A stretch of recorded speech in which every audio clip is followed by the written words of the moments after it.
¿Qué tal amigos? Bienvenidos a un nuevo video del canal. En esta ocasión vamos a trabajar un problema de optimización donde a partir de un disco circular de 12 pulgadas vamos a extraer un sector circular, unimos estas dos puntas y se nos va a formar ¿qué? Un cono, tal como un gorrito de fiesta, y queremos saber qué ángulo teta se debe recortar para que el volumen sea máximo.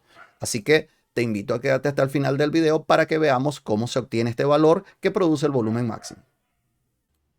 Bien, acá en pantalla tenemos nosotros una simulación de lo que va a ocurrir. Tenemos acá a la izquierda el círculo, que es de donde vamos a extraer nosotros el sector circular, y este círculo que está a la derecha acá es de donde va a representar la base del cono. La base o la tapa, dependiendo de si el cono lo vamos a colocar parado de una manera o simplemente con la base apoyada hacia abajo. Y ¿qué es lo que tenemos que tener nosotros una primera consideración? No nos vamos a fijar primero acá en esta parte, vamos a ver primero lo que sucede. Cuando nosotros cambiamos el ángulo, resulta que este círculo se hace pequeño, que es la base que tenemos acá, y eso es porque nosotros estamos uniendo esta esquina con esta otra esquina. Por lo tanto, el perímetro de este círculo es más pequeño que el perímetro del círculo original, y eso nos lleva a que tenga un menor radio. Eso es lo que tenemos que ver ahí y notamos nosotros que se nos está formando acá el cono. Una cosa también importante, unimos esta esquina con esta otra esquina y resulta que vamos a suponer que esta es esta esquina que estoy marcando por acá. Este centro que está acá sería esta puntita acá del cono y evidentemente esta distancia vale 12. ¿Por qué? Porque el radio del círculo es 12. Esa distancia permanece constante. Ahí se nos está formando por acá un triángulo que si lo hacemos girar genera el cono donde ese triángulo tiene un radio, que es el radio de este triángulo que genera el cono y tiene una altura. Ahora, ¿qué ocurre? Otra cosa que vamos a ver nosotros. Nosotros podemos notar acá que si mandamos a ver qué volumen tiene, a los 0 grados, evidentemente el volumen es 0 pulgadas cúbicas porque no se ha construido ningún cono. A medida que hacemos que crezca, en el caso del ángulo, vemos que el volumen está aumentando.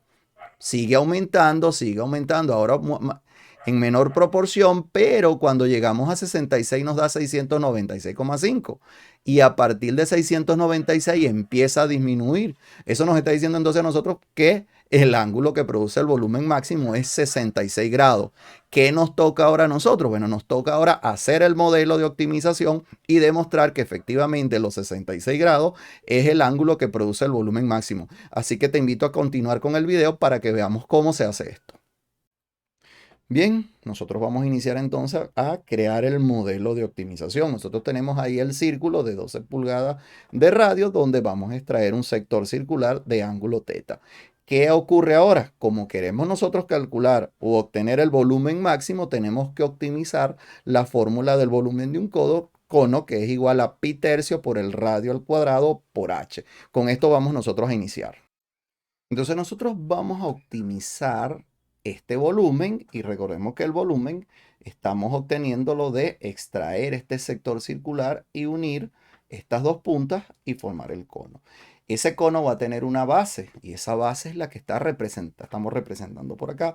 Esa base tiene un radio y ahora, ¿qué ocurre? Bueno, nosotros tenemos que recordar, tal como vimos en la imagen, que, bueno, nosotros estamos extrayendo este sector circular que está acá, es este que estamos extrayendo nosotros acá.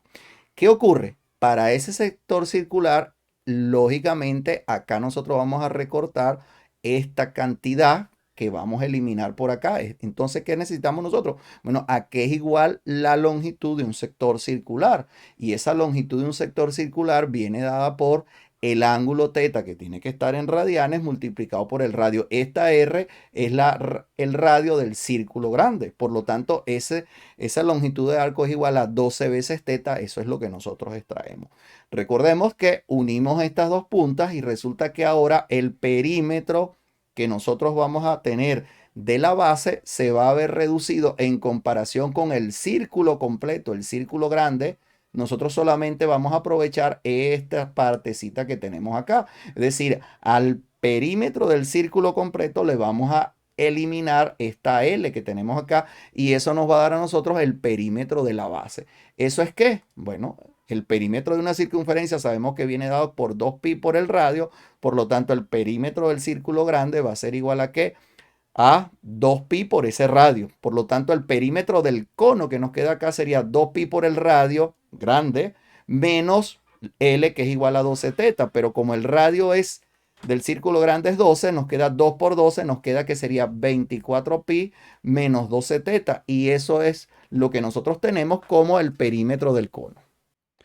Y entonces, esto es lo que nos termina quedando. Para la base del cono, el perímetro del cono, pues también evidentemente es igual a 2pi por el radio de el cono, esa R minúscula. Y como ya habíamos dicho que ese perímetro era igual a 24pi menos 12 teta, si despejamos R, este 2pi divide el otro lado y vemos que 24pi entre 2pi es igual a 12 y 12 teta entre 2pi, la mitad de 12 es 6, por eso se elimina.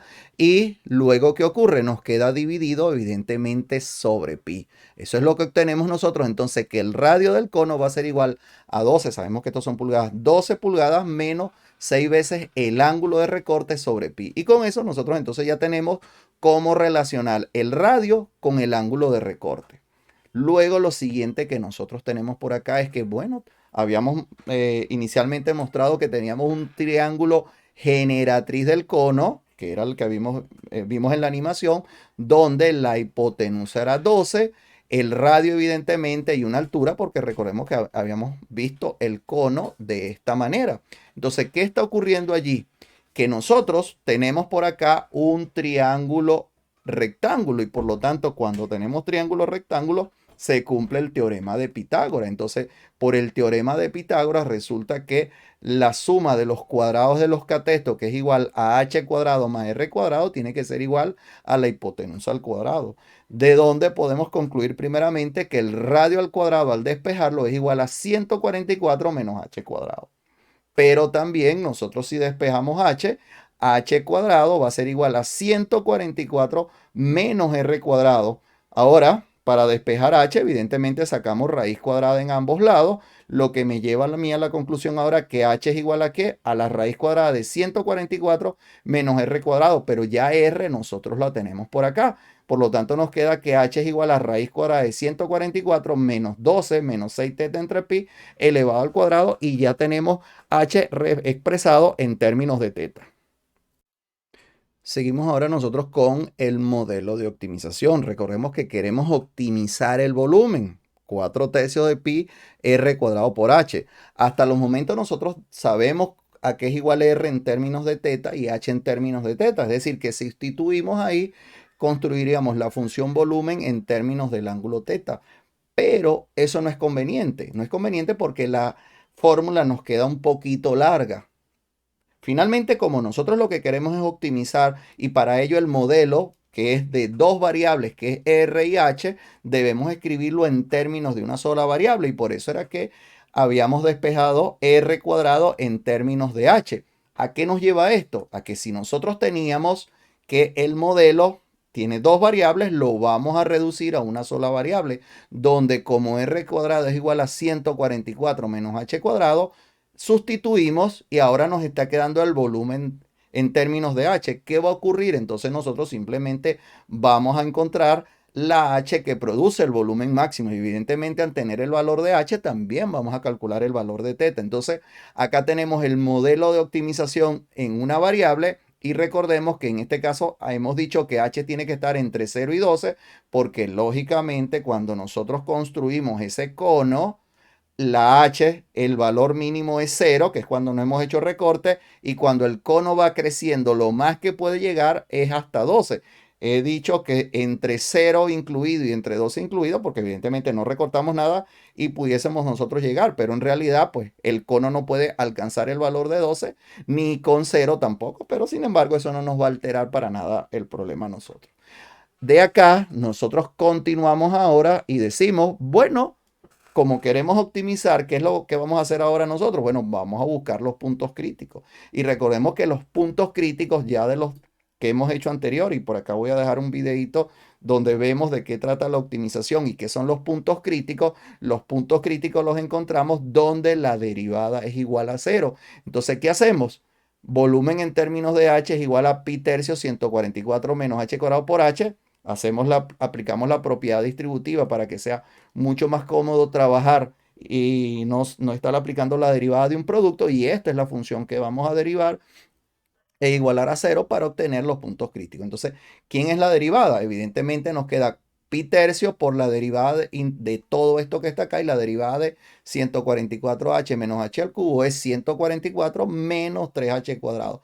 Cuando igualamos a cero, resulta que este pi tercio lo podemos pasar al otro lado a multiplicar por cero, y eso es cero, y nos queda entonces 144 menos 3h cuadrado es igual a cero.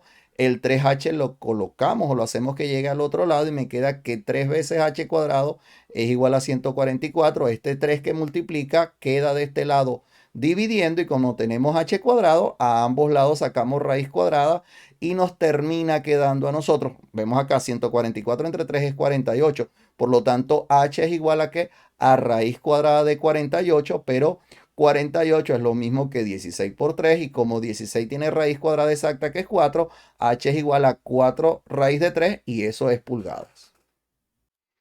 Ahora bien, h es igual a 144 menos 12 menos 6 teta entre pi al cuadrado, y ya conocemos h que vale 4 raíz de 3. Entonces, ¿qué tenemos que hacer? Despejar. Ya que lo hacemos nosotros ya de lo que teníamos, evidentemente nosotros para eliminar esta raíz elevamos al cuadrado a ambos lados, y nos queda que al elevar al cuadrado nos queda que h cuadrado es igual a ¿qué? A 144 menos 12 menos 6 teta sobre pi elevado al cuadrado. Aquí tenemos el valor de h al cuadrado. Este h al cuadrado, como es 4 raíz de 3, eso se convierte en 4 al cuadrado por la raíz cuadrada de 3 al cuadrado. Esto es 16 por 3. Evidentemente se regresa al 48 que habíamos tenido nosotros originalmente cuando habíamos estado trabajando. Luego de ello, resulta que al seguir ese despeje, nosotros esta partecita que tenemos acá, hacemos que quede del otro lado positivo, y esta vendría hacia este lado y nos quedaría restando. Entonces nos queda 144 menos 48 tiene que ser igual a ¿qué? A 12 menos 6 teta sobre pi al cuadrado. Como tenemos también al cuadrado, pues lógico que acá lo que tenemos es que eliminar el cuadrado sacando raíz cuadrada a ambos lados. O sea que sacamos raíz cuadrada a ambos lados. 144 menos 48 es 96. Entonces acá aplicamos raíz cuadrada de 96, y 96 es lo mismo que 16 por 6. Por lo tanto, la raíz cuadrada de 96 es 4 raíz de 6. Acá se elimina el cuadrado con esta raíz que tenemos acá, y nos queda 12 menos 6 veces teta sobre pi igual a ¿qué? A 4 raíz de 6. Igual como hicimos, pues esto que está negativo del otro lado quedaría positivo, y esto vendría a restar. ¿Y qué nos quedaría entonces? Que 6 veces teta sobre pi es igual a 12 menos 4 raíz de 6, de donde al despejar teta, este pi del otro lado multiplica, o sea que nos quedaría 12 por pi, 12 por 4 raíz de 6 por pi, que es lo otro que nos queda, y el 6 dividiría del otro lado. Cuando queda dividiendo, 12 dividido entre 6 es igual a 2pi. Y 4 entre 6, recordemos que 4 tiene mitad que es 2, y la mitad de 6 es 3, y por eso nos termina quedando entonces que teta es igual a ¿qué? A 2pi menos 2 raíz de 6pi sobre 3. Ya tenemos entonces que, conocido h, que era lo que nosotros formamos el modelo de optimización en términos de h, ya nosotros ahora podemos conocer el valor de teta. ¿Y cuál es ese valor? Bueno, ahora simplemente agarramos este valor de teta. Una cosa importante, por acá tenemos 2 teta, por acá tenemos el 2, perdón, 2pi, y por acá también tenemos 2pi, es decir, ese factor común. Sacamos el factor común 2pi, acá nos queda 1, menos raíz de 6 sobre 3, eso es en radianes. Ya tenemos el ángulo en radianes, ahora lo que nos falta simplemente es representarlo ahora en grados sexagesimales, que es como estamos más acostumbrados. Lo importante acá es que hacemos una conversión donde, para convertir grados radianes a grados sexagesimales, simplemente multiplicamos por 180 grados y dividimos sobre pi. Este pi se elimina con este que está acá. 2 por 180 es 360, esto es grado, y nos queda que el ángulo es 360 por 1 menos raíz de 6 sobre 3, y esto nos da aproximadamente 66,06 grados, que coincide con el modelo que habíamos presentado al inicio. Es decir, este es el ángulo que produce el volumen máximo. Cosa muy importante, en los extremos locales donde cuando H vale 0 y H vale 12, el volumen nos da 0 y este volumen que nosotros tenemos con el valor de H que nosotros hemos obtenido nos da un valor positivo y diferente de 0. No lo hemos evaluado todavía, pero sí tenemos que tener en cuenta que de la animación inicial nosotros vimos que era el volumen máximo. Sin embargo, eso es porque vimos la animación. Cuando no tenemos nosotros una animación, es importante que recordemos que los puntos críticos hay que clasificarlos como máximos o como mínimos, o también nosotros puede ser que ese punto crítico no sea ni máximo ni mínimo. Entonces, ¿qué tenemos que hacer? Tenemos que hacer una clasificación. ¿Cómo vamos a clasificar ese punto crítico? Bueno, vamos a aplicar el criterio de la segunda derivada. El volumen, nosotros tenemos que el volumen cuando los derivamos nos dio, esta es la primera derivada, y la segunda derivada simplemente es 4 tercios de pi, la derivada de 144 es 0 y la derivada de menos 3h cuadrado es menos 6h. ¿Qué nos termina dando? Bueno, nos termina dando que la segunda derivada es menos 2 pi por h. Vemos acá que para cualquier valor de h que esté entre 0 y 12, evidentemente eso es negativo. Y ese valor, la segunda derivada me dice que cuando en un punto crítico evaluemos y nos da negativo, vamos a estar nosotros en presencia de un máximo. Entonces, igualito lo vamos a evaluar. Evaluamos 4 tercios de pi, nos termina dando menos 8 raíz de 3 pi, que es menor que 0. Entonces estamos en presencia de un máximo. Ese máximo para el intervalo que va de 0 a 12 es el máximo absoluto. Entonces, ¿cuál es el volumen que nosotros tenemos máximo? El volumen máximo, evaluamos H en la fórmula que teníamos, o V de 4 raíz de 3 y nos termina dando cuando evaluamos. Recordemos que colocamos acá los valores de H y simplemente cuando evaluamos nos termina dando que el volumen máximo es aproximadamente 696.499 pulgadas cúbicas, que coincide con la animación inicial. Entonces, como vemos acá, nosotros hemos demostrado que un ángulo de 66.06 grados produce el volumen máximo y que ese volumen máximo es aproximadamente 696.5 pulgadas cuadradas, pulgadas cúbicas. Y como siempre, si te ha gustado, comenta, comparte, dale like, suscríbete, activa las notificaciones. Esto es muy importante para que a otros les llegue también el video y para que el canal pueda seguir creciendo. Gracias por quedarte hasta el final.